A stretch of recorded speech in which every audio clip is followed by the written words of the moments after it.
Pessoal, bom dia. Desculpa o probleminha que a gente teve aí. Sejam todos muito bem-vindos à 13ª Semana Acadêmica da Engenharia Civil da UFSCar. Em nome da comissão organizadora, eu agradeço a presença de todos que vieram prestigiar o nosso evento. Esse evento tem crescido ao longo dos anos e a gente não pôde deixar de realizar. Estamos aqui.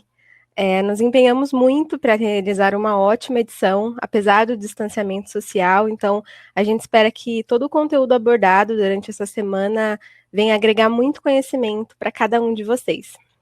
Com muita satisfação, eu declaro então aberta a nossa 13ª edição do evento, a Semana da Engenharia Civil, Inovações e Tecnologias, primeira edição online, temática e 100% gratuita. Eu gostaria de agradecer aos membros da comissão pelo empenho em proporcionar essa semana, agradecer também ao nosso professor tutor, Marcelo Takeda, agradecer aos nossos patrocinadores e aos profissionais que aceitaram o nosso convite para participar da semana, para passar um pouquinho do conhecimento deles durante as atividades que a gente vai estar oferecendo ao longo da semana. Em nome da Acessível, também quero agradecer em especial a alguns grupos que ajudaram na nossa divulgação, e entre eles, a Semana da Engenharia Civil da Universidade Federal do Triângulo Mineiro, o Centro Acadêmico da Engenharia Civil da Universidade Tecnológica do Paraná, a Semana da Engenharia Civil da Universidade Federal do Ceará, a Semana da Engenharia Civil da Universidade Federal de Minas Gerais, a Semana da Engenharia Civil da Escola Politécnica da USP, e por último, mas não menos importante, a Atlética 11 de Maio da Universidade Federal de Goiás. A todos vocês, nosso muito obrigada e a gente deseja a todos um ótimo evento. Dando início à nossa programação, a gente vai ter agora um bate-papo sobre o retorno à universidade e os cuidados em relação ao novo coronavírus. Nessa atividade, temos a presença do professor Bernardino Geraldo Souto. O professor Bernardino é médico pela Universidade Federal de Juiz de Fora e professor associado do Departamento de Medicina e do Programa de Pós-Graduação em Gestão da Clínica da UFSCar. Hoje o professor vai fazer uma breve apresentação provocativa para vocês e em seguida a gente começa a responder as perguntas que foram enviadas no formulário anteriormente. Lembrando também que vocês podem enviar perguntas no nosso chat que fica aqui em um dos lados a qualquer momento. O pessoal da Acessível vai estar coletando essas perguntas e eu faço aqui para o professor. Chamo agora, com muito prazer, professor Bernardino. Olá, pessoal, bom dia. Prazer Oi, muito professor. grande. Tudo bem? Prazer enorme estar com vocês nesse momento, né? Espero que vocês tenham um excelente evento aí durante essa temporada. Tempos difíceis, mas a gente consegue contornar, né? Sim, vai dar tudo certo. Muito obrigada, professor, pela sua presença. É uma honra receber o senhor aqui. Bom, para mim é que é a grande satisfação estar com vocês. Bom, eu vou te passar a palavra e aí você fica à vontade, tá bom? Combinado. Tá bom, fico aqui esperando.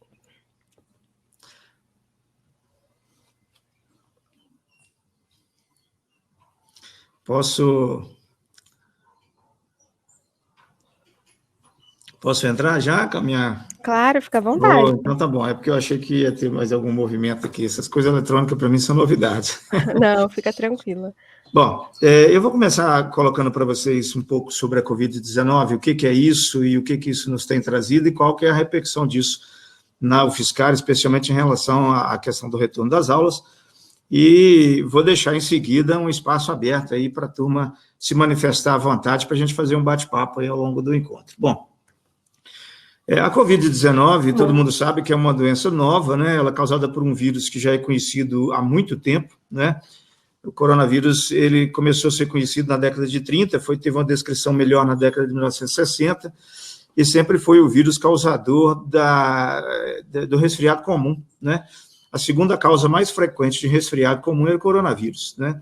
De 2000 para cá, houve mutações no vírus e começou a fazer doença mais grave do que apenas um resfriado comum, né?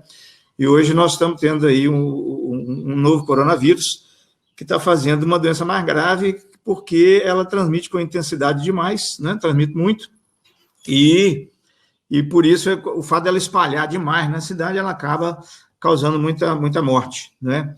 É uma doença que pode fazer uma síndrome respiratória muito grave, né? Diferente dos coronavírus que a gente já conhecia até então. Bom, esse vírus, ele inicialmente começou a fazer epidemia na China, depois essa epidemia foi disseminando pelo mundo afora, Europa, África, e acabou chegando por aqui. E no Brasil ela entrou em 26 de fevereiro, né, foi o primeiro caso de Covid oficialmente registrado no país. Alguns relatos supõem que talvez já existia esse coronavírus circulando antes disso, mas nós não temos registro oficial, né? De modo que está trazendo aí uma consequência muito grave para a sociedade, tanto do ponto de vista econômico quanto do ponto de vista de sacrifício de vidas humanas, não é? É uma doença que ela é transmitida pelo contato direto ou indireto com saliva de pessoas infectadas, não é? Então, vamos supor que eu estou aqui conversando, né? Na minha frente tem um computador, e à medida que eu estou conversando, eu estou expelindo, né, pequenas gotas de saliva, estou expelindo um ar umidificado, contendo vírus, caso eu esteja infectado, e esse vírus ele está se espalhando aqui pelo ambiente onde eu estou, né? Se alguém vier aqui e usar o meu computador e levar a mão ao rosto, né, porque encostou no computador, pegou o vírus que eu expeli, leva a mão ao rosto, poderá contrair o coronavírus dessa forma. Então, uma das maneiras de transmissão é por essa via indireta, né, em que objetos contaminados em contato com a mão, né, e a mão depois, em seguida, em contato com o rosto, poderá fazer a pessoa contrair o coronavírus. Ele entra pela via respiratória e pela boca, né?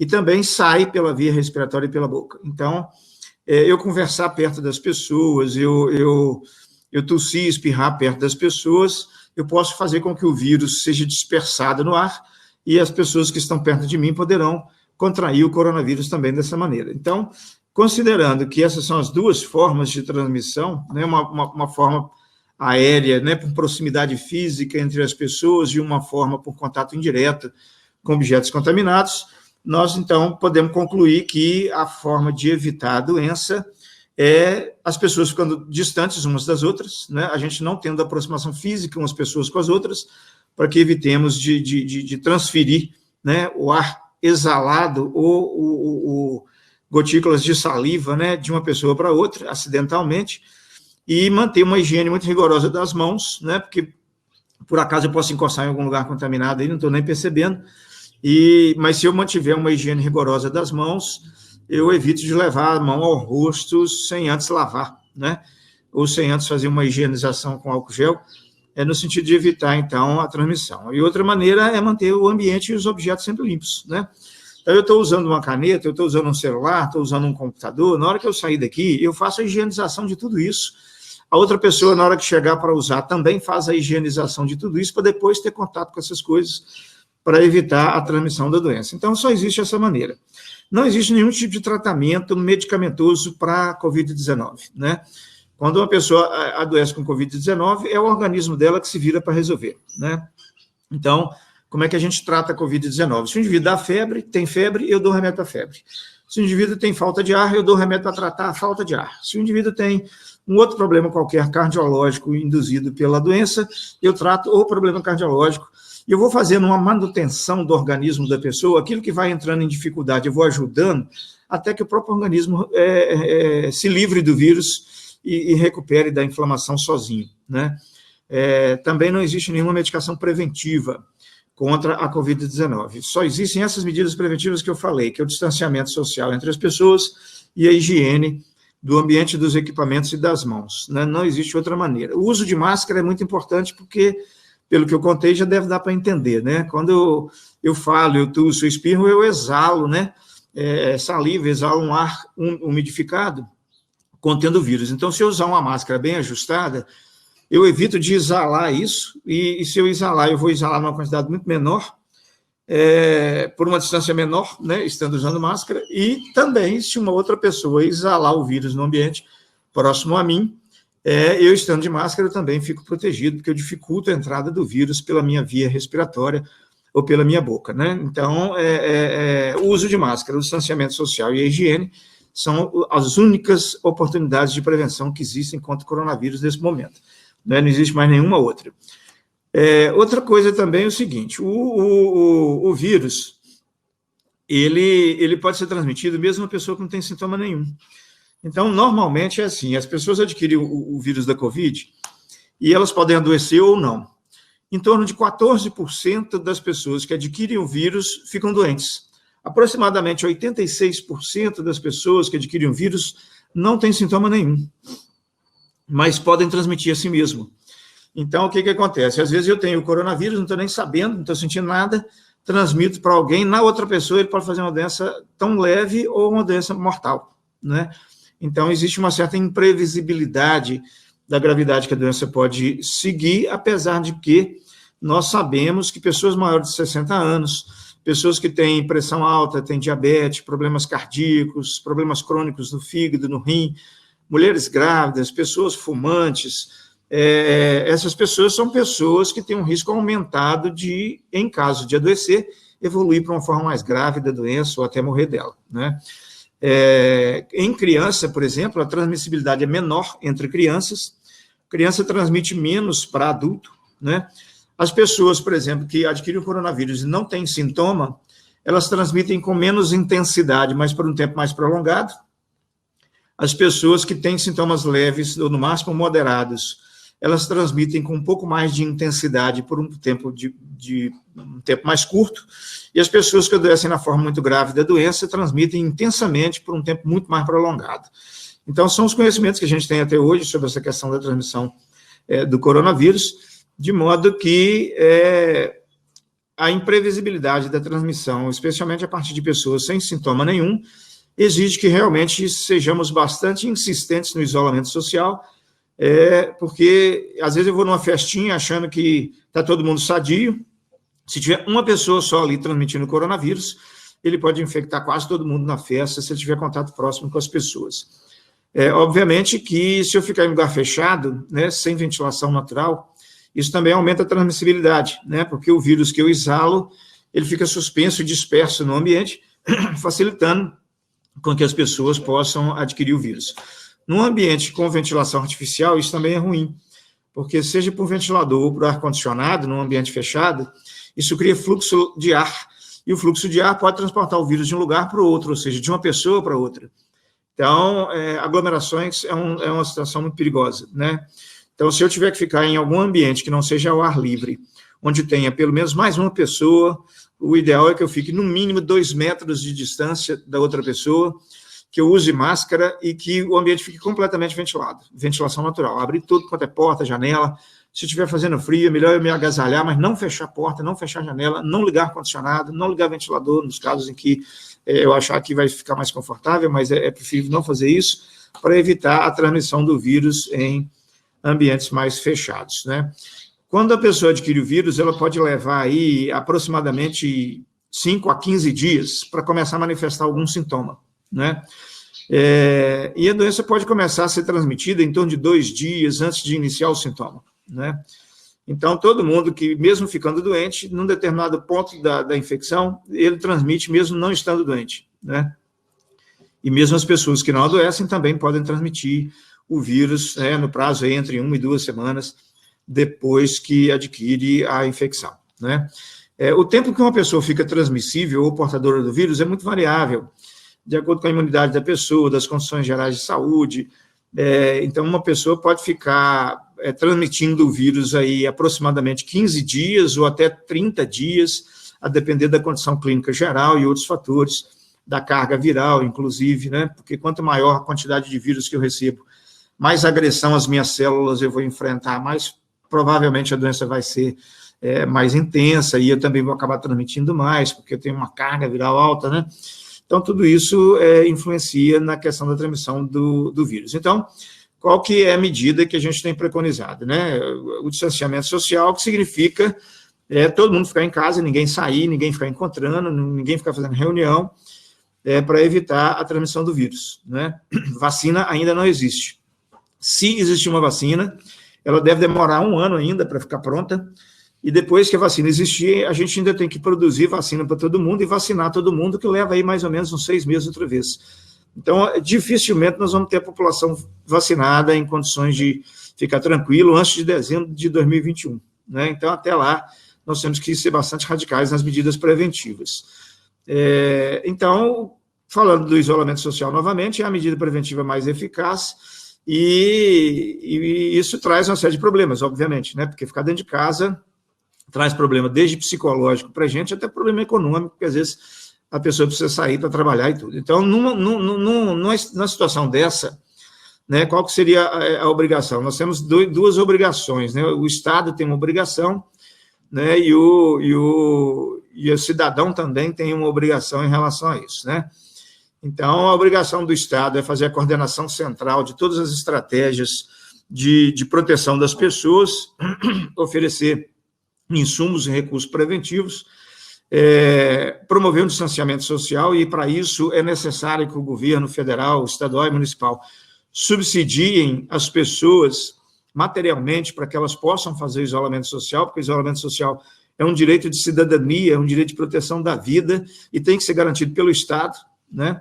Então, é preciso distribuir recurso financeiro e recurso material para as pessoas sem condições de arcar com isso sozinhas, os pequenos comerciantes, os trabalhadores autônomos, principalmente, para que eles consigam fazer o isolamento social e possam se proteger da infecção, né? A medida que o cidadão tem que fazer é respeitar o isolamento social, usar máscara e adotar as medidas adequadas, né? Então, a gente tem que compartilhar tanto as obrigações das pessoas quanto as obrigações do Estado. No caso do Brasil, por exemplo, né, infelizmente, nós vimos que desde o começo da pandemia, o Estado se desobrigou da responsabilidade de cuidar da doença, né? A proposta do governo federal foi não fazer nada, deixar a doença correr solta, o que leva a uma consequência muito grave do ponto de vista de morbidade, de mortalidade, e nós já estamos vendo isso nos números da Covid no Brasil, né? O país é um dos recordistas mundiais de casos e de mortes por Covid, quase todas elas evitáveis, né? Mas o país fez essa opção, né, por não cuidar da Covid, e criou uma situação muito difícil, né? E até hoje não tem uma posição clara dos governos nacional, estadual e mesmo municipal em relação ao combate da epidemia, de modo que nós estamos numa situação epidemiológica muito preocupante. Toda epidemia, ela começa fazendo uma curva que vai aumentando a cada dia o número de novos casos, até que ela chegue num ápice que muita gente já ficou imunizada, então já não tem mais gente para ser infectada. Então, o número de novas pessoas infectadas a cada dia começa a cair. Esse é o curso natural de qualquer epidemia, independente de ser Covid ou não. Do ponto de vista econômico, quanto mais intensa a epidemia for, mais casos e mais mortes ela provocar, mais prejuízo econômico e social ela traz. Isso qualquer epidemia, isso não é prerrogativa também da Covid. Então, a melhor estratégia para poder proteger a sociedade de adoecer, de morrer e de ter perda econômica é combatendo duramente a epidemia. Na hora que o governo federal optou por não fazer isso, ele optou por deixar as pessoas adoecerem, morrerem e para quebrar também a economia, né? Porque na hora que você combate a epidemia, você também protege o setor econômico, né? E hoje nós estamos vivendo uma situação realmente muito ruim, com um prognóstico ruim de futuro, porque o que está acontecendo com a nossa curva epidêmica? Como não está havendo um combate adequado da epidemia no país, a nossa curva epidêmica ela subiu, né? E agora ela está tentando se estabilizar no país, né, num platô que não cai. Então, a epidemia está virando uma endemia, né? A endemia, quando eu tenho sempre aquele mesmo número de casos, aquilo é constante ao longo do tempo, né? A epidemia é quando eu tenho um aumento muito grande do número de casos e depois volta ao normal. Então, nós estamos criando uma situação, né, uma situação aberrante, né, que nós estamos quase que assumindo como normalidade, mas ela não é normal, né, que é o fato de a epidemia chegar lá no alto e não abaixar e continuar um platô que não abaixa mais, né, matando 1.000 brasileiros por dia, adoecendo 45 mil pessoas por dia, sem previsão de quando é que isso vai abaixar, né? Então, assim, hoje nós estamos vivendo essa situação no país, né? Eu posso mostrar para vocês aqui alguns gráficos, né? Eu vou compartilhar uma tela aqui só para vocês darem uma olhada numa situação como que está o Brasil hoje, né? Mas se observar aqui, olha, bom, eu estou compartilhando minha tela, espero que vocês estejam conseguindo ver aí a tela que eu estou compartilhando. Esse gráfico aqui é um gráfico que eu baixei hoje, né? Os novos casos diários no país. Nós podemos observar que o Brasil veio, né, subindo o número de novos casos diários, e agora ele tá com uma tendência de fazer um platô, tá vendo? Fazer um platô com uma média aí, ó, uma média de 37, 40 mil casos por dia da doença. Só que esse platô, ele está começando a subir de novo. Se observarmos aqui, ele já está subindo outra vez. Por que isso está acontecendo? Muita gente entendeu que esse platô seria uma situação de aparente tranquilidade, que isso seria um anúncio de que a situação ia melhorar, e começou a flexibilizar o isolamento social.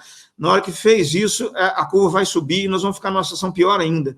Né? Nós já chegamos a 45 mil casos por dia, 46 mil casos por dia da doença. Isso que nós estamos sabendo. Porque, na verdade, para cada um que nós sabemos, tem pelo menos 9 que não aparecem nas estatísticas. Então, na verdade, né, são 450 mil, 460 mil casos, né, ao invés de 45 mil, são 460 mil casos por dia da doença no país, sem controle, né? Então, isso é muito perigoso, porque isso leva a uma mortandade grande, isso leva a um desgaste econômico insuportável, e o Brasil ainda está se mantendo nessa posição, né? Se eu voltar aqui em casos, aqui nessa outra curva, são casos ativos. Casos ativos são aqueles doentes que estão transmitindo a doença naquele momento. Ora, no Brasil, cada uma pessoa com Covid pode transmitir para 2 ou até 3 outras pessoas, né? É uma taxa de ataque, que a gente chama isso, muito alta, né? Então, o que acontece? Se a gente pegar aqui essa curva de casos ativos, hoje no Brasil nós teríamos 700 mil pessoas transmitindo a Covid, cada uma para mais 2. Né? Ou seja, então nós temos 700 mil pessoas transmitindo a Covid e 1.400.000 pessoas adquirindo a Covid nesse momento. O que significa que daqui a 15 dias, provavelmente, nós vamos ter, então, de 1 milhão de pessoas a mais com Covid no país, com uma subnotificação aproximadamente de 90%, ou seja, 90% disso não vai aparecer na estatística, né? Então, isso é muito grave, porque mostra que a doença está completamente sem controle no país, né? Porque se ela tivesse controlada, o número de pessoas transmitindo a cada dia estaria caindo, mas não é isso que está acontecendo nas nossas curvas epidêmicas.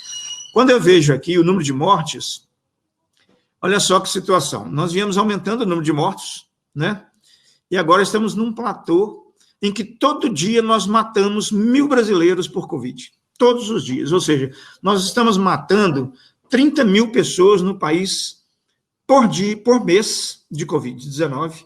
Uma coisa plenamente evitável, mas isso aqui é consequência do desprezo em relação às necessidades de cuidado da doença no país, né? Então, essa é a situação do Brasil. Provavelmente essa curva de mortos aqui vai subir, e ela já é maior, porque a estimativa também que a cada um morto que eu sei tem mais 0,4, ou seja, tem 40% a mais que eu não estou sabendo. Então, você aqui está falando que eu estou matando 1.000 pessoas por dia, na verdade, nós estamos matando 1.400 por dia, né? Que as outras 400 não aparecem nas estatísticas, tem muita gente morrendo em casa sem assistência médica no país, e sem diagnóstico, né? Acaba não aparecendo nas estatísticas. Então, é uma situação bastante preocupante. Se eu pegar o estado de São Paulo, a situação é a mesma, né? O estado de São Paulo tem se gabado muito de que a situação está sob controle, mas não é verdade.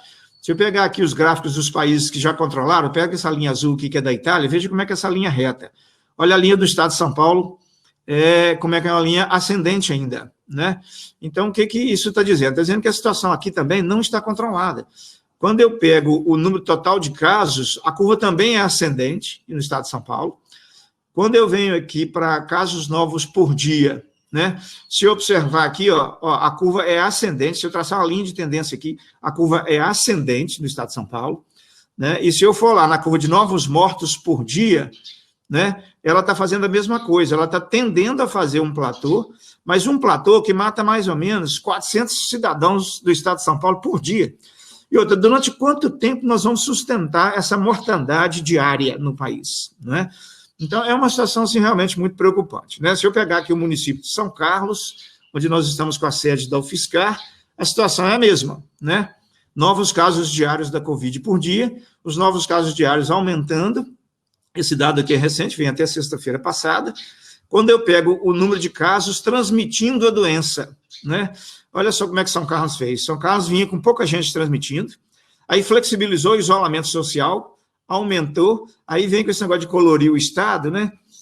quando aperta o CTI, eu aperto isolamento social. Quando o CTI libera, eu libero isolamento social.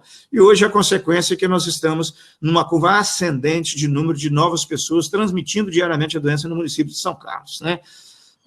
Então, essa situação é uma situação preocupante. E qual tem sido a política do governo estadual nesse momento?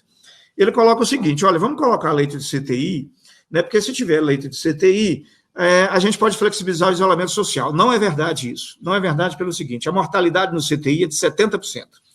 Então, assim, a maioria das pessoas que vão para o CTI, elas morrem lá dentro de Covid, né? O CTI está salvando em torno de 30%, né? Alguns salvam até menos do que isso, né?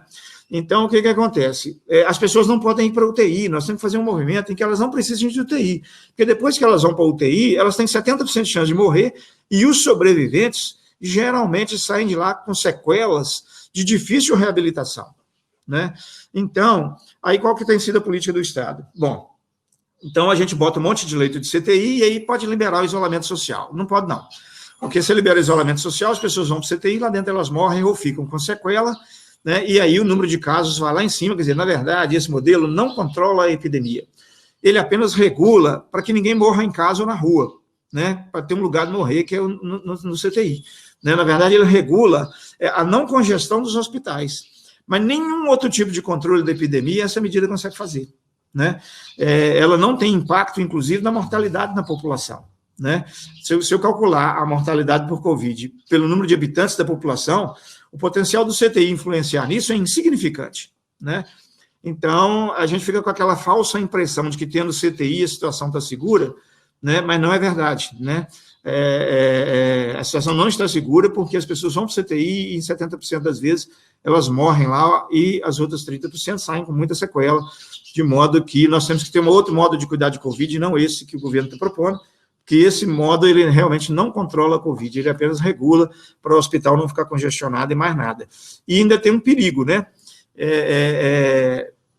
Quando a capacidade de leitos hospitalares fica muito sobrecarregada, eles apertam um pouco o isolamento social para diminuir a sobrecarga do hospital. Mas se o hospital aumentar o número de leitos, o que acontece? O município libera o isolamento social e eu vou aumentar o número de doentes e de mortos ao longo do tempo, se eu fizer isso, né? Então, é uma medida ruim. Para poder controlar isso, nós teríamos que investir em vigilância em saúde, em atenção básica de saúde, que são outras estratégias que existem no sistema de saúde, com uma eficiência e uma eficácia muito maior do que leitos de UTI para poder controlar a epidemia da Covid-19. Bom, aí é o seguinte, como é que volta às aulas numa condição dessa? É impossível. É impossível pelo seguinte, vamos pensar a universidade, né? A universidade traz gente do mundo inteiro, né? Gente do mundo inteiro vem para cá, né? E aí o que acontece quando a gente faz isso? As pessoas começam a trazer a Covid, né? De todo lado para cá, e aí nós começamos a aumentar a transmissão da Covid no município, na região, né? Então, o que acontece? Bom, deixa eu continuar, então. Voltou. Sim. Então, eu estava dizendo o seguinte, a questão da volta às aulas, enquanto a curva epidêmica estiver ascendente, nós não podemos flexibilizar o isolamento social em hipótese alguma, porque qualquer flexibilização do isolamento social com curva ascendente ou em platô ainda, ela vai piorar a situação. Nós só podemos flexibilizar o isolamento social depois que a curva ficar descendente. Aí sim, nós teremos alguma segurança, mesmo assim não é total, alguma segurança para poder voltar o funcionamento das aulas, das atividades do isolamento social, né? A flexibilização do isolamento social. Então, o que acontece? No momento, nós estamos com a curva ascendente, e não temos previsão de quando é que essa curva vai começar a ficar descendente, porque não estão sendo tomadas nenhuma medida no país para fazer com que essa curva caia, né? Então, nós não temos previsão de quando essa curva vai sair. Então, nós não temos previsão de quando é que nós vamos poder sair do isolamento social ou voltar às aulas, porque nós não temos previsão de quando a curva vai começar a cair, né? Então, o que acontece? Quando as pessoas me perguntam assim, quando é que nós vamos retornar? Eu digo assim, nós não vamos retornar nunca, porque o que a gente fazia antes e o modo como nós fazíamos nunca mais vai poder ser feito de novo, daquele jeito. Então, nós não vamos retornar. Nós vamos começar tudo zero outra vez. Nós vamos ter que reconstruir tudo. Nós vamos ter que mudar a estrutura arquitetônica dos nossos prédios, os fluxos. Nós vamos ter que mudar a nossa forma de comportamento, a nossa forma de relacionamento, os nossos modos de trabalho. Nós vamos ter que mudar tudo. Então, nós vamos ter que reconstruir tudo. Sala com 60 alunos, esqueçam disso. Isso nunca mais vai poder acontecer. Enquanto nós não tivermos uma vacina ou outra coisa parecida com isso. Então, nós vamos ter que fazer uma mudança estrutural muito, muito rigorosa, muito intensa, né, para que a gente consiga voltar a alguma atividade, né?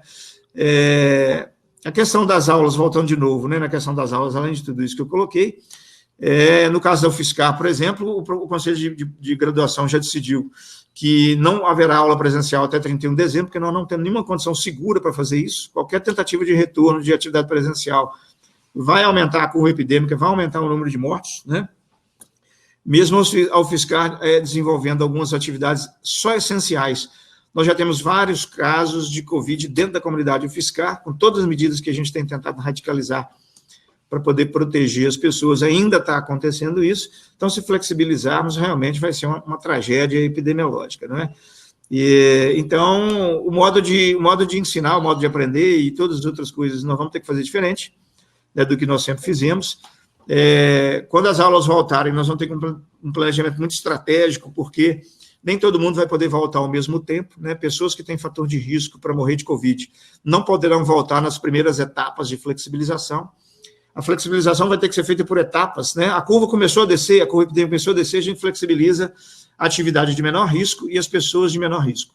E continuamos observando a curva continua descendo, nós passamos para a segunda etapa. Continua descendo, vamos para a terceira etapa.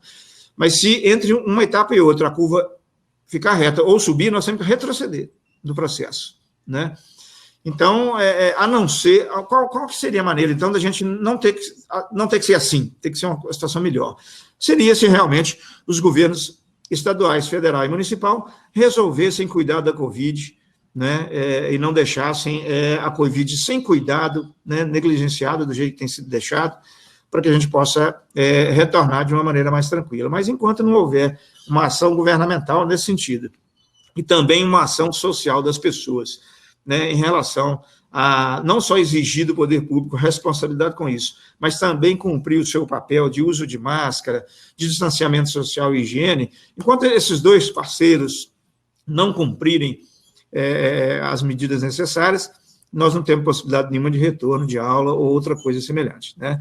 Então, assim, em resumo, é isso, né, que eu queria passar para vocês, e eu quero ficar aqui agora à disposição para a gente poder fazer um bate-papo. Quem quiser jogar pergunta, dúvida, vamos conversando, mas eu acho que quanto mais pudermos entender isso, melhor, porque cada um de nós que está aqui agora tem uma responsabilidade social, civil, ética, profissional e humana para ajudar a cuidar dessa situação, que é uma situação que interessa a toda a humanidade, e nós não podemos nos abster de participar do controle da Covid, independente de que profissão eu seja, né? Qualquer cidadão tem condição de colaborar e tem a responsabilidade de fazer isso, nós não podemos nos abster dessa responsabilidade. Então, mas para fazer isso é preciso informação, é preciso conhecimento, sensibilização, né? E eu acho que esse momento aqui é um momento oportuno para isso, né? Para a gente tirar dúvidas, informar, etc., para que as pessoas fiquem aparelhadas, né? Para poder ajudar no combate à epidemia. Bom, eu estou à disposição de vocês, fiquem à vontade para colocar o que vocês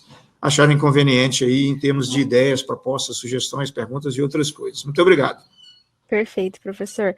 A gente já tem algumas perguntas aqui, inclusive a nossa primeira pergunta, eu acho que o senhor já até respondeu, a pergunta do William. Ele pergunta em quanto tempo o senhor acha que a gente volta à vida normal, entre aspas, né? Se é que a gente vai voltar ao normal. Bom, agora nós não temos previsão, né? Porque do jeito que está o platô da curva, né, não tem previsão de retorno, né? Se eu tiver que fazer uma previsão mais precisa, eu pensaria na vacina. E aí vamos supor, então, que nós, em dezembro de 2021, se der tudo certo, se não tiver nenhum problema no meio do caminho, nós tenhamos aí 85% ou mais da população brasileira vacinada. Se isso acontecer, aí a gente vai poder voltar. Mas essa previsão não é anterior a 2021, né, a dezembro de 2021. Né? Então, seria a previsão mais otimista que nós temos hoje é essa. Agora, Se o governo federal, estadual e municipal e a sociedade resolvesse assumir claramente, né, o controle da epidemia, nós podemos, talvez, dentro de 6 meses, a partir do início dessas medidas, começar a fazer o retorno, né? Mas como não existe nenhuma ação ainda, né, de nenhum governo, e nem mesmo da sociedade, né, de um combate, uma parte da sociedade está fazendo a sua parte, não posso negar isso não, mas tem uma parte que está negligenciando, não está acreditando, né, está achando que é político, né, e não está cumprindo com as orientações adequadas, né, ou então não está informada para isso, né. Então, enquanto a sociedade ou o Estado não assumirem que querem realmente combater a Covid, essa situação não vai melhorar, ou então, enquanto a gente não tiver vacina. Então, nós estamos ainda num mar de imprevisibilidade do que vai acontecer. Perfeito. Chegou bastante pergunta, vou passar para a próxima. A pergunta da Mariana, ela pergunta, aos primeiros sintomas leves, né, que são coriza, dor de garganta, a pessoa deve se isolar? Sim. Sim. Exatamente, veja bem.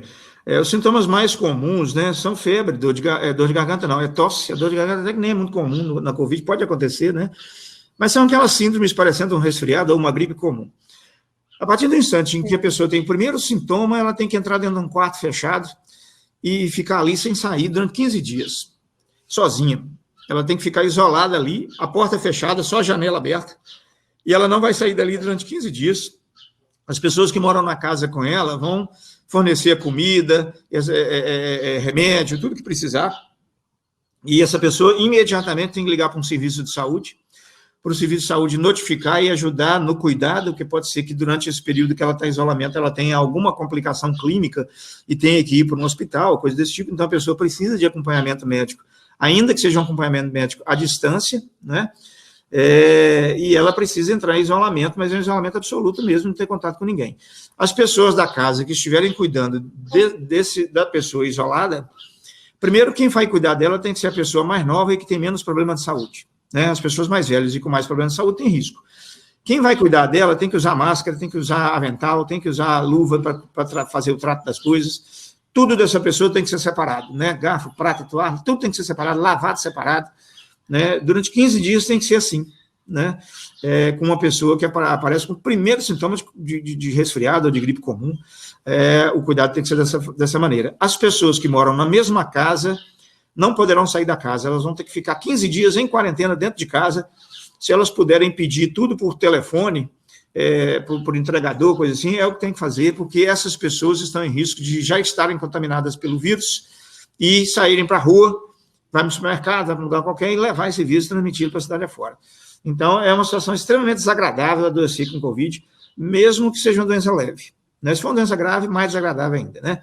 Mas tem outra alternativa para a gente controlar essa situação, que não seja uma ação radical desse jeito. Perfeito. Tem uma pergunta aqui agora do Murilo, é um pouquinho grande. Vou ler devagar, se o senhor precisar, eu repito. Como o senhor falou, possivelmente estaremos vivendo sem vacina até dezembro de 2021. Como o senhor avalia o impacto do ensino remoto nas universidades federais? E como o senhor avalia que isso pode afetar no futuro da educação pública em vista do agravamento da crise econômica e pela reforma do Estado que o Brasil tem passado? Olha, veja bem, o ensino remoto, eu acho que a educação à distância, né? Por melhor que ela seja, ela é inferior ao encontro presencial, né? As relações humanas, máquina nenhuma ainda substitui isso, né? Eu estou dentro de uma sala com várias pessoas, as ideias vão acontecendo, a gente vai discutindo, vai trocando as ideias, existe uma série de interações subjetivas entre as pessoas, que são interações produtivas do ponto de vista da construção de conhecimento, porque o conhecimento não é só o conhecimento formal, né? O conhecimento existencial, o conhecimento filosófico, o próprio autoconhecimento, né? Então, as relações interpessoais, esse tipo de coisa, as máquinas não conseguem substituir. Então, acho que, seja ensino remoto ou ensino à distância, vai haver algum tipo de perda na qualidade da aprendizagem social, existencial e mesmo técnica ou tecnológica, né? Na verdade, é o seguinte, já vinha cursando no Brasil um projeto, antes da pandemia, independente da pandemia, né, já vinha sendo cursando no país um projeto político de destruição da educação, né? E não é só de atrapalhar a educação, não, é de total destruição da educação. O projeto que vinha em curso era esse, né? Esse projeto continua firme e encontrou agora a Covid como um colaborador, né? Então, assim, vai afetar muito, né? Já afetou, aliás, já afetou. Independente da Covid, já havia afetado, né? A produção científica, a produção tecnológica, a produção de conhecimento, a difusão de conhecimento, a educação, quer dizer, tudo isso a destruição de tudo isso já estava no projeto político nacional e ele só veio agravar com a questão da Covid e provavelmente esse projeto vai continuar, né? De modo que nós temos que lutar contra duas coisas para a gente poder resgatar isso, né? Nós temos que lutar contra esse modelo político, né, que ele tem propositalmente o interesse de provocar essa destruição, e temos que lutar também contra a Covid, né, que é um colaborador desse modelo político, né? Então, nós precisamos realmente, assim, ter bastante ação social, né, de luta contra essas coisas, mas vai afetar muito, realmente. Eu acho que vai haver uma perda muito grande, né? Nós já temos um déficit de qualidade do ensino absurdo, né? Hoje, 34% de quem sai do ensino superior no Brasil é analfabeto funcional, né? Então, isso vai piorar, né, nessa condição, mas nós não podemos ficar de braços cruzados esperando que a sorte resolva isso, né? Passou da hora já de nós, como cidadãos, nos organizarmos contra esse tipo de proposta, né? Porque com a Covid ou sem a Covid, essa proposta não pode vingar, nós temos que reagir contra isso. Mas afetou e vai afetar muito ainda, por um prazo razoável, todos esses problemas, né? A própria crise econômica também já era um projeto de destruição econômica do país, ele já existia, independente da Covid, né? E agora, com certeza, vai piorar, não tenha dúvida, e nós vamos ter que traçar uma série de estratégias na sociedade para poder vencer tudo isso, né? Senão o prejuízo realmente uma geração inteira vai ficar prejudicada, provavelmente, né? Se não tiver uma reação a esse modelo. Sim. Triste. Tem uma próxima pergunta aqui, professor. Você acredita que a universidade está certa em só autorizar estágios em home office? Existem várias realidades no país e, em alguns lugares, as empresas estão retornando. Exemplo, a construção civil, que não parou. Olha, veja bem, quem está retornando por dois motivos. Um, porque não encontrou outro meio de sobrevivência. Então, é o seguinte, ou você corre o risco de morrer de Covid, você corre o risco de morrer retornando. Eles escolheram correr o risco de morrer retornando, né? Esse é um dos motivos. O outro motivo é que falta, né, orientação estatal, falta regulamentação dessas coisas, falta subsídio para o isolamento social, de maneira que não tem condição de retorno, né?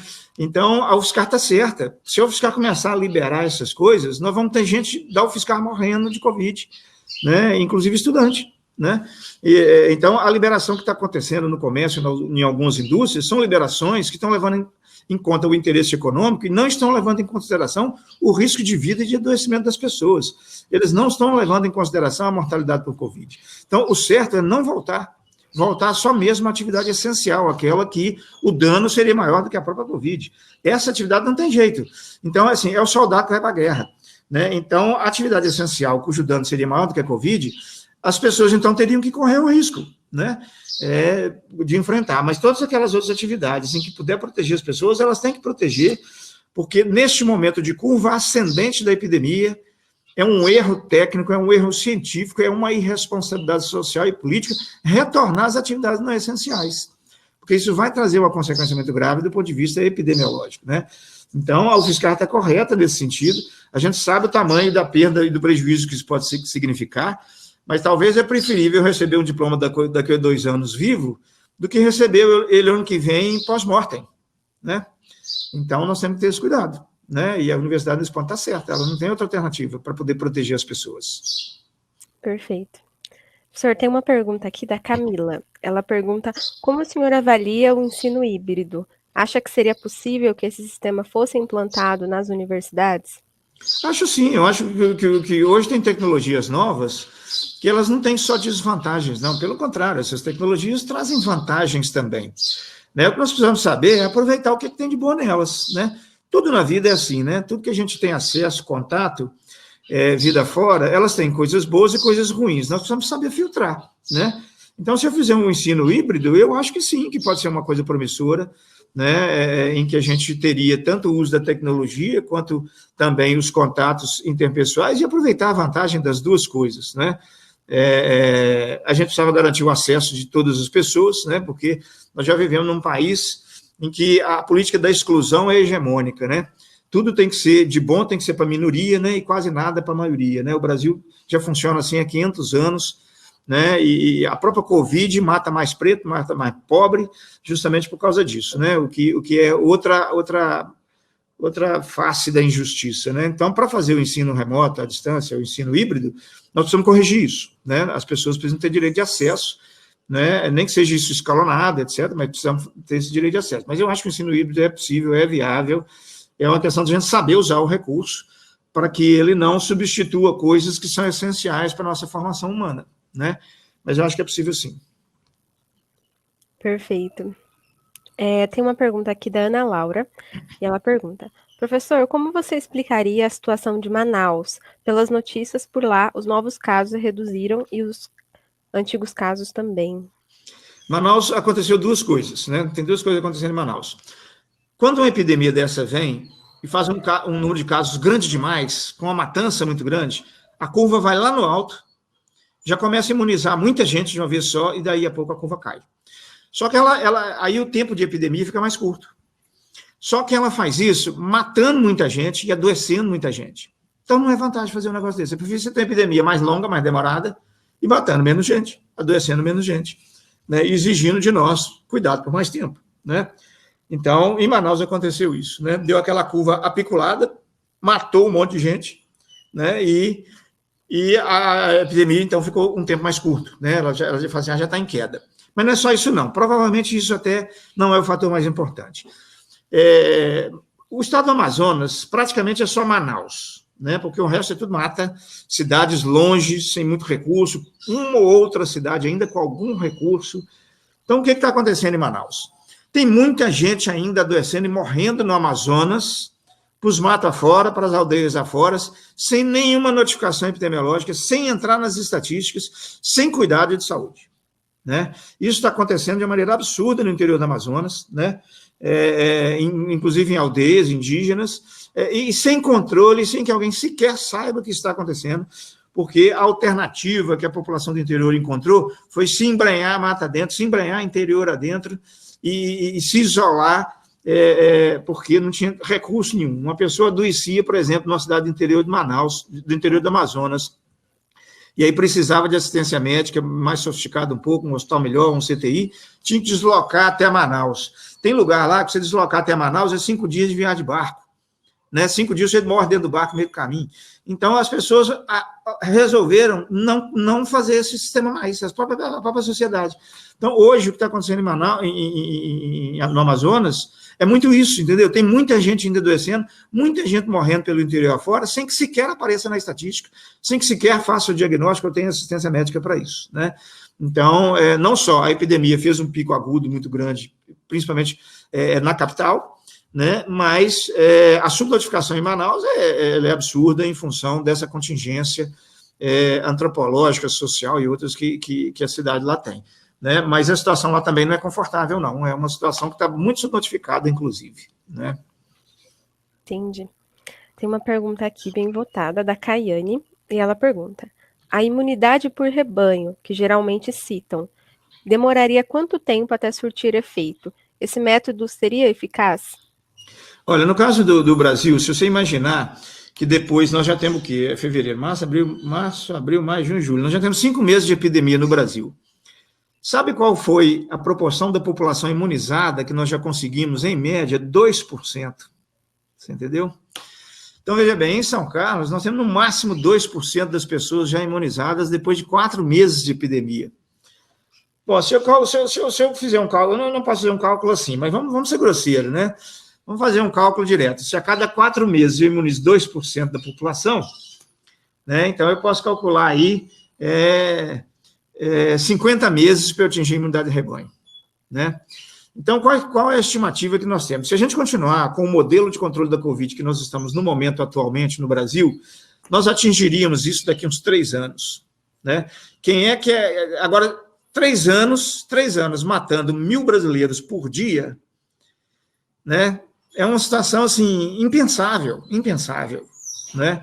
Então, não dá para esperar por isso, para a gente poder ter tranquilidade. Ou nós fazemos uma vacina para provocar essa imunidade coletiva por meio da vacina, ou nós adotamos uma outra estratégia de cuidado da Covid por meio de vigilância epidemiológica e de atenção básica de saúde, ou nós estamos aí na fatalidade de salve-se quem puder, né? É mais ou menos essa a situação que hoje nós estamos vivendo no país, né? Ó, tem uma pergunta aqui do Marcos, achei a pergunta bem interessante. Ele pergunta. Ai, só um minuto. Sumiu a pergunta.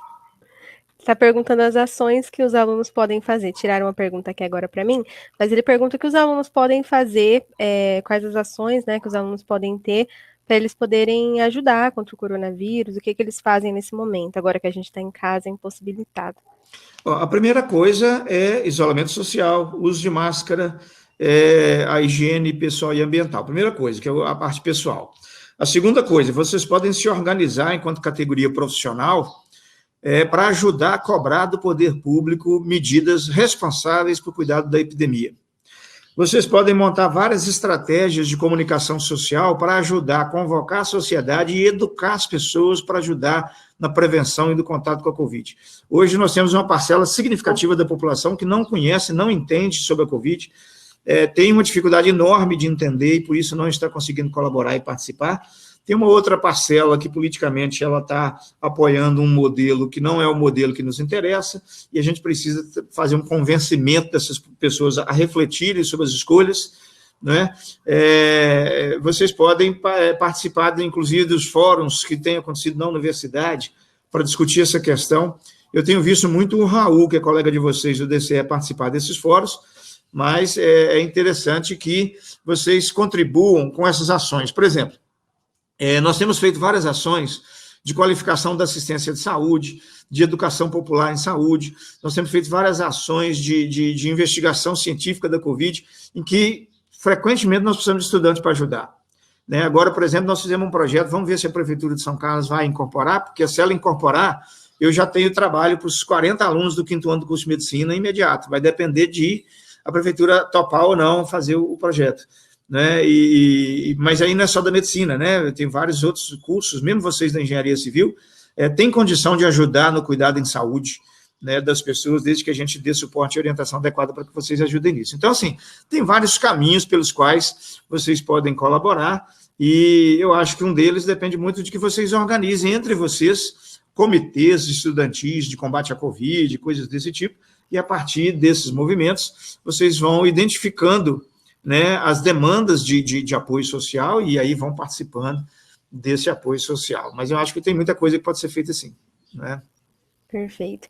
Pessoal, eu vou continuar com as perguntas, eu só queria avisar que a gente vai liberar um formulário de feedback aqui no chat, alguém da Acessível vai mandar, e é muito importante que vocês respondam esse feedback para a gente estar melhorando as atividades, e através dele também a gente vai mandar os certificados para vocês.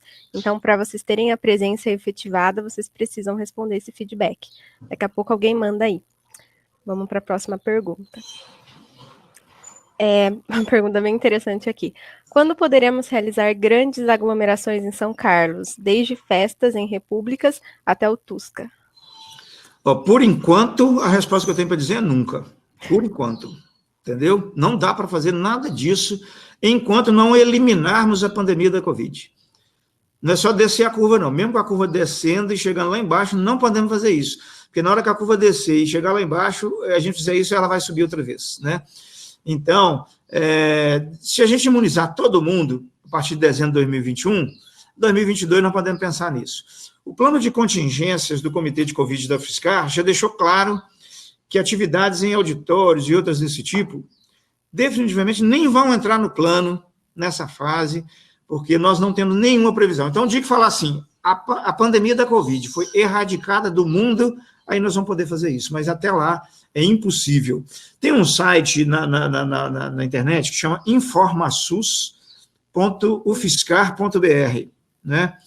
O InformaSUS, ali tem todas as orientações do Comitê Covid da UFSCar, sobre volta às aulas, flexibilização do isolamento social, tem tudo ali. Então, se vocês entrarem em informasus, né, tem uma aba lá que é Comitê Covid da UFSCar. Lá dentro tem todas as orientações técnicas e portarias da UFSCar, inclusive, orientando sobre todas essas questões. Mas, olha, atividades aglomerando pessoas, gente, agora nós temos que pensar que isso é uma coisa que não existe, que nós nem sabíamos que existia, que não tem como pensar nisso antes da pandemia ser exterminada, não tem. Qualquer movimento desse, nós vamos jogar a epidemia no buraco outra vez. Sim, vai ter muita mudança também em relação aos laboratórios, aos ATs, né? Exatamente, vai ter que ter. Sempre são lotados. Vai ter que ter. Né? A UFSCar já está discutindo isso. Existe uma comissão de retorno na UFSCar, o Raul participa dela, inclusive, que nós estamos discutindo, olha, como é que vai ser agora AT? Né? Então, alguém já deu ideia, vamos dividir os ATs, uma pessoa para cada 7 metros quadrados, vamos botar tipo box, e as pessoas vão lá em horário agendado. Não vai ser aquele AT com 40, 50 alunos lá dentro, abanando, né? Porque não tem nem ventilação direito. Pode esquecer disso. O AT5, 70 alunos numa sala minúscula. Pode esquecer disso. Isso aí não tem chance de voltar, não sei nem quando vai poder voltar um negócio desse. Não tem chance. Uma pergunta exatamente sobre isso. Quando sair a vacina? Quando sair a vacina, poderemos voltar logo à universidade de forma normal ou mesmo assim deverão ter medidas de precaução? As medidas de precaução, nós não vamos poder abrir mão delas nunca, mesmo tendo vacina, né?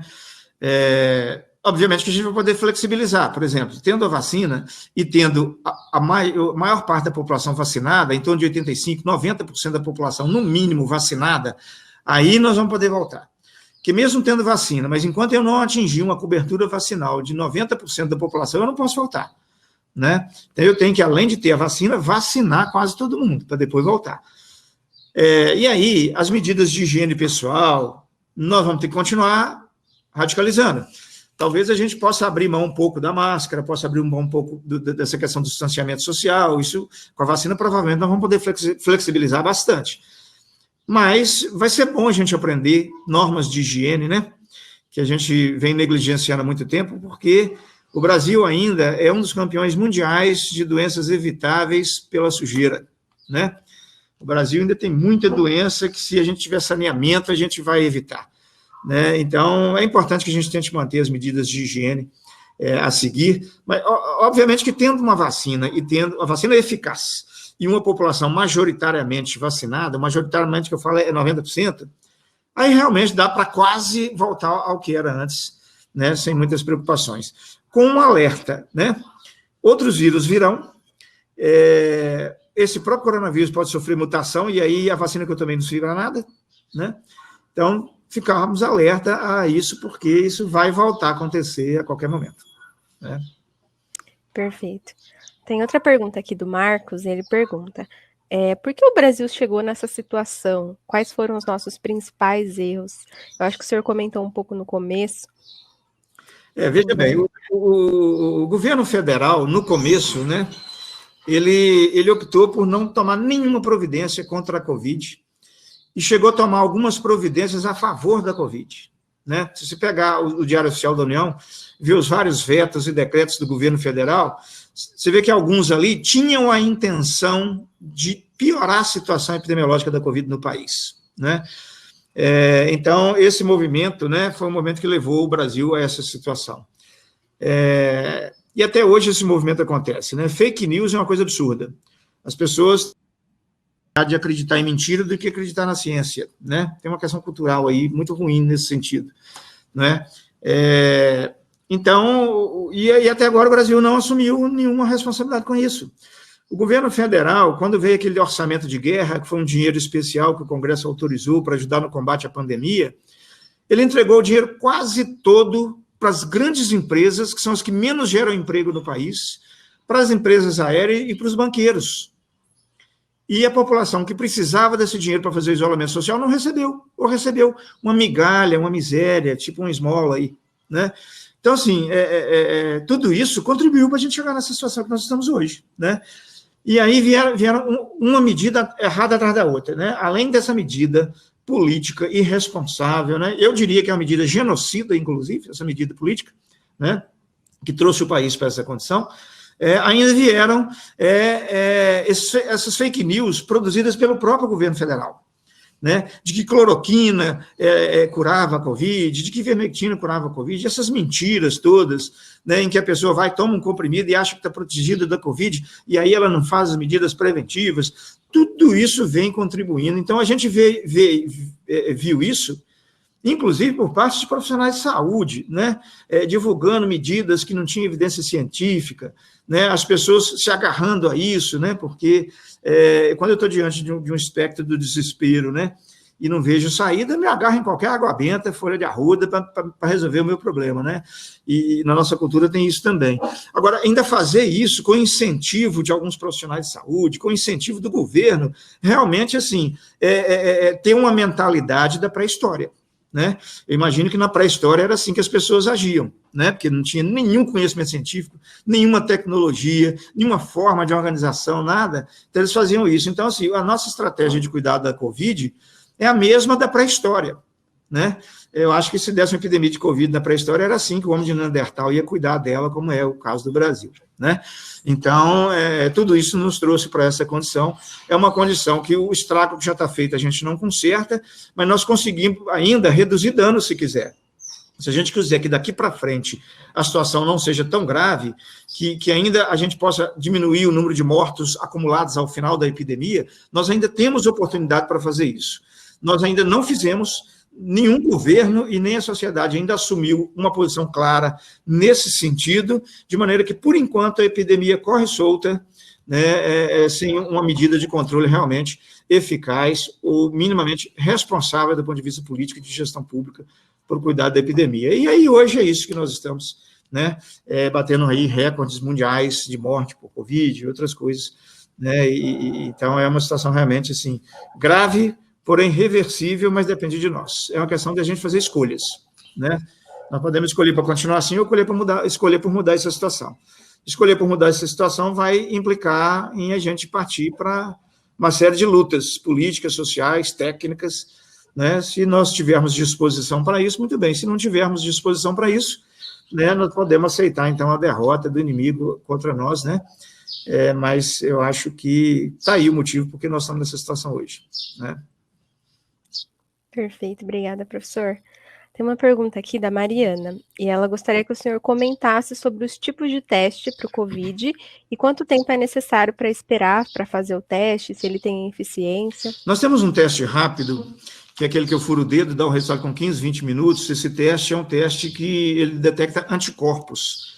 Então, ele me diz se eu já tive contato com a Covid. Ele não vai me dizer se eu estou doente de Covid, mas ele me diz se eu já tive contato com o vírus. Pode ser que eu esteja doente agora, o teste dá positivo, pode ser que não, eu já fiquei doente um mês atrás, eu mesmo que não tenha ficado doente, mas já tive contato com o vírus, o teste pode dar positivo. O teste rápido é de uma acurácia muito ruim.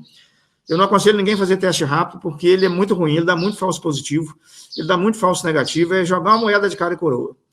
E depois, quando você pega o resultado, primeiro, você não pode acreditar. E segundo, você fica doido sem saber o que faz com aquele resultado. Então, eu aconselho não fazer teste rápido. Existe um outro teste sorológico que é feito no laboratório. Eu colho sangue e faço no laboratório também. Ele também detecta anticorpos. Então, ele detecta se a pessoa já teve contato com o vírus, né?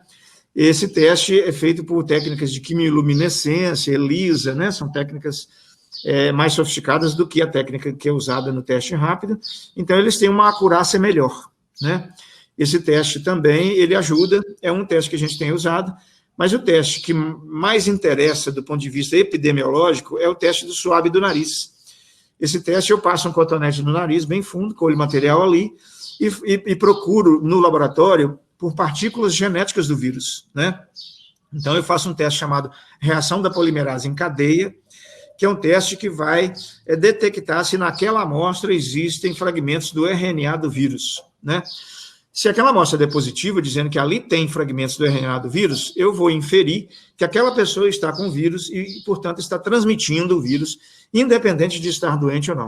Essa pessoa tem que colocar em isolamento, estando doente ou não, porque, potencialmente, é uma pessoa transmissora do vírus, né? Então, são esses os tipos de testes que existem, né? O teste de PCR, né, que é o teste do nariz, ainda que seja o melhor deles, ele pode dar falso negativo em 40% das vezes, e talvez eu tenha que repetir o teste para confirmar realmente se a pessoa está com vírus ou não. Estar positivo com PCR ele levanta a hipótese de que a pessoa possa estar transmitindo, mas não é certeza, porque eu encontrei ali partículas no RNA. Né? Então, eu penso assim, bom, a pessoa deve ter vírus. Agora, os vírus são viáveis? São vírus que, se afetar outra pessoa, eles vão causar doença? Nós não sabemos, porque o teste não consegue mostrar isso. Então, ele deixa uma dúvida. É certeza que quem tem PCR positivo transmite? Não, não é certeza. É grande a probabilidade de quem tem PCR positivo transmitir? É, porque é um indicador de que a pessoa tem o vírus. Né? Então, a gente usa esses testes para fazer esses raciocínios e tomar as medidas clínicas e epidemiológicas necessárias. Mas são esses 3 tipos de testes que a gente usa. Existe um teste rápido que é para detecção de antígeno, ou seja, detecção do vírus, que é um teste rápido que eu também colho material do nariz, igual colho no PCR, e faço um teste rápido também que me dá resultado em 15, 20 minutos. Ele é ruim demais, eu não aconselharia também usar esse teste. Aliás, é um teste que a gente nem tem visto nem fazer propaganda dele. Né? Tem uma margem de desconfiança muito grande, então também não aconselharia. Mas são esses os testes que existem e essas são as formas, né, como nós temos usado os testes para diagnóstico clínico e epidemiológico e tomada de medidas, né, em relação ao resultado do teste. Né? Perfeito. Tem uma pergunta aqui do Luiz Henrique. É um pouquinho grande também a pergunta. Professor, apesar de todos esses dados, os governos estaduais continuam ignorando e subestimando a Covid, a ponto de liberarem jogos de futebol, por exemplo. Qual o motivo de todo esse negacionismo? Olha, veja bem, eles estão preocupados só com dinheiro, não estão preocupados com a vida das pessoas. Né? Esse tipo de política, se morrer gente, não importa, desde que se acumule dinheiro e que o dinheiro fique na mão dos ricos, obviamente. Né?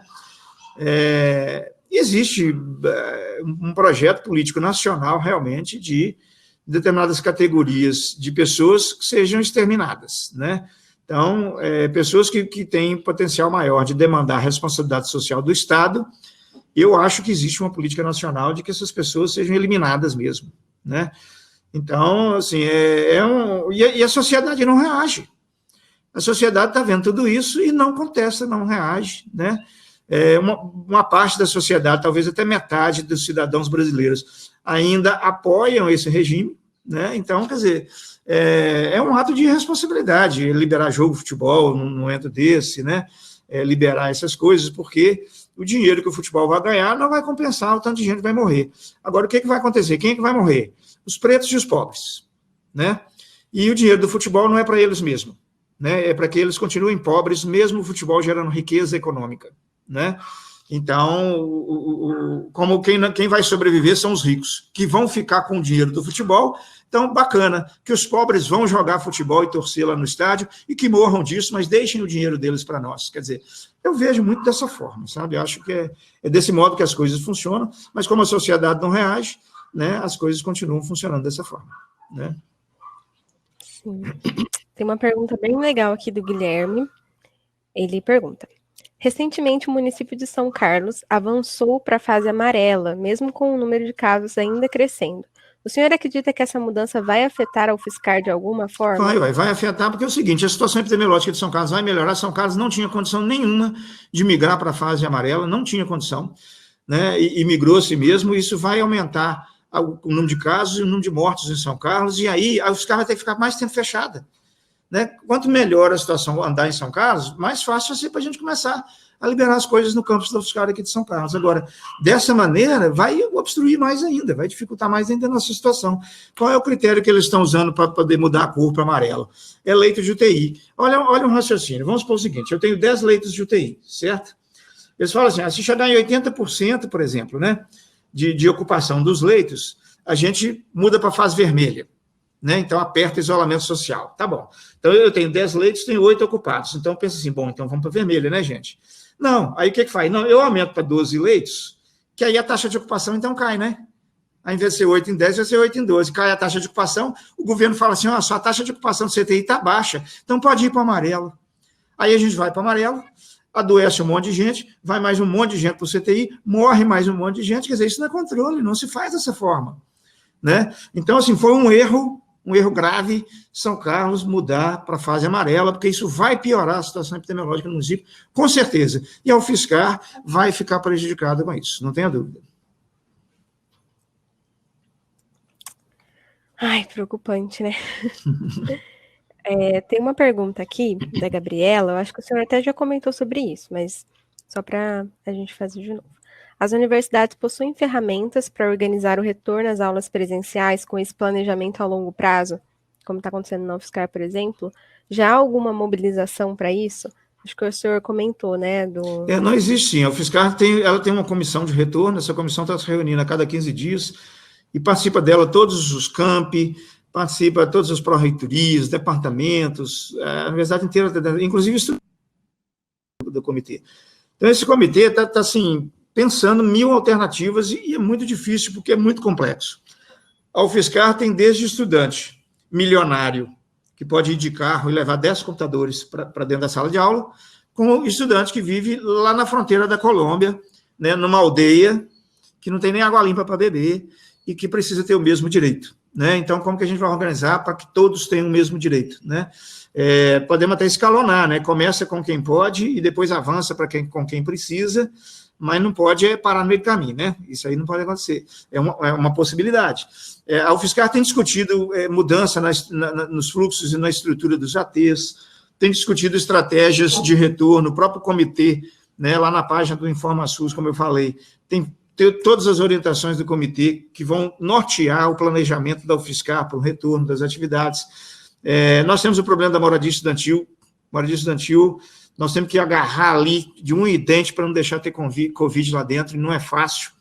Né? Então, nós temos assim, pessoas dentro da UFSCar que têm 70 anos de idade, pressão alta, diabetes e mais outras coisas, que se essa pessoa tiver contato com Covid, a chance de morrer é muito grande. Como também temos pessoas de 20 anos de idade que não tem nada, se ela tiver Covid, provavelmente não vai acontecer nada. Então, como é que a gente trabalha com todo mundo junto? Né? E a universidade é todo mundo junto, eu não posso pensar na universidade excluindo pessoas. Né? Então, isso tem dificultado muito. Né? Fora que existe essa política nacional de sucateamento da universidade, subtração econômica da universidade, pressão para a universidade funcionar de qualquer jeito, né? Porque se os pobres e pretos que estão na universidade morrerem de Covid, né? Isso interessa ao governo federal, que a universidade na mão do governo federal é só para rico mesmo, né? Então, quer dizer, tudo isso... Então, nós temos que lutar contra duas coisas. Contra uma contingência social adversa, nós temos que lutar contra a Covid e temos que lutar ainda contra uma política estatal que vai contra tudo isso que a gente está querendo tentar salvar dentro da UFSCar. Mas existem vários movimentos já acontecendo na UFSCar, o fórum tem discutido isso. Vocês podem, inclusive, enquanto estudantes, se organizarem num fórum estudantil de combate à Covid e de apoio ao UFSCar, e esse fórum produzir ideias, propostas, documentos, e levar isso para dentro do comitê de retorno da UFSCar. Então, dá para a gente avançar bastante nessas ideias e nessas propostas. Sim, inclusive eu acho que na UFSCar está tendo um GT, grupo de trabalho, com os bolsistas. Então, eu imagino que já tem um movimento Sim. também para levantar dados sobre isso. O pessoal está se movimentando. Tem uma pergunta aqui do Kleber. Ele pergunta: bom dia, professor. Cumprimento o senhor. Por aqui, a minha cidade, o sistema de saúde foi declarado em colapso. O que fazer? Não tem jeito. Sua cidade, se fala assim, o sistema de saúde está em colapso, é lockdown. Não tem outra coisa, entendeu? Tem que fazer um lockdown, parar tudo. Sabe o que é parar tudo? Abrir só farmácia e supermercado, mesmo assim, de vez em quando. Posto de gasolina, talvez. Assim, funcionar serviço de saúde, quer dizer, aquele serviço que se ele não funcionar, ele vai causar um dano pior do que a Covid, e esse funciona, mesmo assim, por horário reduzido, por dia da semana reduzido, por pessoas, número de trabalhadores reduzido, só com trabalhadores jovens e sadios. É lockdown, 21 dias de lockdown duro, e enquanto isso, não fica quieto, braço cruzado, não. Monta um bom serviço de vigilância epidemiológica, um bom serviço de atenção básica, para na hora que for flexibilizar o lockdown, e ele vai ter que ser flexibilizado lenta e gradativamente, para quando for flexibilizar, o serviço de saúde conseguir segurar a situação e não deixar ela chegar nesse ponto outra vez. Encher de leito de CTI é ridículo, porque aí o que falar? O sistema de saúde entrou em colapso. Tá bom, eu aumento mais 100 leitos de CTI. Né? E aí, então, agora vamos adoecer mais gente? Pode adoecer gente, pode vir morrer porque tem vaga no hospital. Quer dizer, isso também não é caminho. Né? Então, o seu município não tem alternativa. Se ele está nessa situação, ele tem que fazer um lockdown de 21 dias e se preparar para um retorno lento e gradativo das atividades, porque senão vai morrer muita gente na cidade mesmo e vai ficar como se isso fosse natural, mas isso não é natural. Né? Perfeito. Ainda nessa linha, professor, do lockdown, O Wellington perguntou em relação ao Rio Grande do Sul, que está sendo a cidade com maior caso, né, maior crescimento aí no número dos casos. O senhor acha que deveria ter sido implantado imediatamente como medida preventiva? Olha, isso teria que ter sido implantado no Brasil no primeiro dia. No primeiro dia tinha que ser. Quando essa epidemia começou a sair da China, o Brasil tinha que ter fechado os aeroportos do país. Primeira coisa, tinha que ter fechado os aeroportos do país. Ele não fez isso para não tirar o lucro da empresa aérea, né? Mas mesmo assim o governo deu dinheiro para as empresas aéreas, né? Para elas aguentarem a epidemia, né? Então o que acontece? Siló falou assim: ó, chegou o primeiro caso em São Paulo hoje. Fecha os aeroportos, fecha as fronteiras e 21 dias de lockdown. Se o Brasil tivesse feito isso e, junto com isso, qualificado o sistema de saúde para prevenir a Covid, não é para ficar socorrendo gente que vai morrer já no CTI, para prevenir a Covid, se o Brasil tivesse feito isso, nós já estaríamos numa vida em paz aqui, sem problema, voltada à normalidade já. Se o Brasil tivesse feito isso. Teria sido muito menos quebra econômica do que esse modelo que o Brasil está adotando. Teria sido muito menos, né? E até hoje, os governos estão se recusando a tomar essa medida nos lugares onde precisa tomar. Então, é isso, né? Mortandade e quebra econômica, que já aconteceu e que ainda vai acontecer, né? Porque essas são as escolhas, né, que nós temos feito, né? Infelizmente. Bom, eu queria lembrar para o pessoal, para responder aí o nosso formulário que está no chat, para vocês efetivarem a presença de vocês. Se não estiver aparecendo, atualiza a página. Eu vou fazer agora a nossa última pergunta. É do Douglas. Ele perguntou: o senhor tem alguma dica de como conscientizar e tentar convencer os colegas a levar a sério a pandemia? Nós estamos tentando, assim, infinitas alternativas, sabe? Eu tenho trabalhado com vários grupos de comunicação social, de comunicação popular, na tentativa de criar estratégias para isso, né? Nós temos uma população muito diversa, né? Nós temos pessoas de alto nível de conhecimento, de informação, que não precisam nem de eu ficar falando nada. Nós temos pessoas que vivem de crendices, igual aquelas velhas tribos africanas da Idade Média, né? Então, a forma de comunicação tem que ser muito diferente, né, entre uma pessoa e outra. E nós não vamos conseguir também sensibilizar todo mundo, né? As pessoas têm a tendência de ouvir aquilo que identifica com as ideias que elas têm, né? Então, se uma pessoa acha que a Covid é coisa inventada politicamente, porque essa é a doutrina, né, ideológica com a qual ela se identifica, eu não vou conseguir convencer essa pessoa nunca, né? Então é o seguinte, eu acho que no meio onde a gente tem uma linguagem cultural, nós temos que tentar chamar as pessoas e problematizar, falar, ó, vamos analisar comigo esse dado aqui, olha como é que é isso, como é que não é aquilo, mostrar exemplos práticos, né? E tentar criar uma moda, né? Criar uma moda, né? Quando a Rede Globo quer chamar o pessoal para ficar distraído, o que ela faz? Ela cria uma novela, né? Que cria uma comoção social muito grande, fica todo mundo comovido com aquilo, e aí todo mundo começa a discutir quem matou quem na novela, não sei o quê, aquilo vira o assunto da moda, né? As pessoas fazem até enquete, não sei o quê, aquelas coisas todas, e participam, né? Criar um negócio desse com a Covid, né? Criar um movimento desse com a Covid. Gente, vamos reverter isso, né? Vamos fazer joguinhos eletrônicos de combate à Covid, sabe, para as pessoas começarem a jogar lá e combater a Covid, entender como é que isso funciona. O Brasil, nos últimos 30 anos, reduziu, assim, intensamente o hábito de fumar entre jovens, né? Mas isso foram anos e anos de campanha de tudo quanto é jeito. Hoje, muita gente se sente marginalizada por ir fumar no lugar público, se sente até envergonhada, porque nós criamos uma outra cultura, né? Uma intervenção cultural. Eu acho que isso precisa com a Covid, né? Infelizmente, não é um projeto de curto prazo, né? Essas mudanças culturais são de maior prazo, mas, assim, eu acho que é entrar em contato, principalmente com pessoas que são da área de comunicação social, pedir ajuda, olha, vamos ver como que a gente conversa, né? Porque as emissoras de televisão no Brasil, por exemplo, a mídia no Brasil, ela tem uma capacidade muito grande para fazer isso, né? A mídia no Brasil, ela elege e depõe o presidente que ela quiser, né? Se eu pegar uma pessoa que ninguém sabe quem é, nunca viu, e arrumar um bom marqueteiro para fazer campanha política, essa pessoa vira presidente da República, sem ninguém saber quem é, né? Porque o marqueteiro é bom, né? Então o Brasil tem essa estratégia.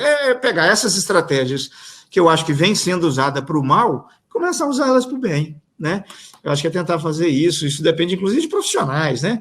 Porque tem a questão da psicologia, da comunicação social e outras coisas, Mas eu acho que é correr atrás dessas pessoas e tentar fazer movimentos, né, que considerem as questões culturais, as questões sociais, as questões políticas, no discurso de comunicação social, para que a gente possa fazer o convencimento das pessoas, né? Sim, é difícil, mas a gente consegue, né? Não, se quiser a gente consegue, né? Muitos países do mundo conseguiram, né? Sim. Pessoal, então o formulário vai ficar aberto aqui no chat por mais 10 minutos, então não se esqueçam de responder. Eu queria, em nome da comissão organizadora da CICIV, agradecer a presença do professor Bernardino, agradecer por ter aceito o nosso convite. Tenho certeza que o debate foi muito construtivo para todo mundo que conseguiu aproveitar. Muito obrigada, professor. O senhor quer divulgar algum trabalho? Eu queria agradecer muito a oportunidade de estar com vocês, né? Eu queria parabenizar vocês por essa iniciativa, porque isso mostrou responsabilidade social de vocês. Mesmo sendo um evento da engenharia civil, vocês tiveram essa preocupação social, que é extremamente importante. E, aliás, que a engenharia civil agora vai ter que pensar sobre novos prédios, construção, o pessoal da arquitetura aí, né? Vai ter que pensar como é que vai ser isso diante da Covid, né? Porque não vai dar mais para construir prédios e outras coisas como era antes, né? Então, vocês vão ter que pensar isso também, e aí é importante ter essa noção de tudo que a gente discutiu aqui hoje. Eu quero parabenizar vocês por essa iniciativa, né? Convocar, né?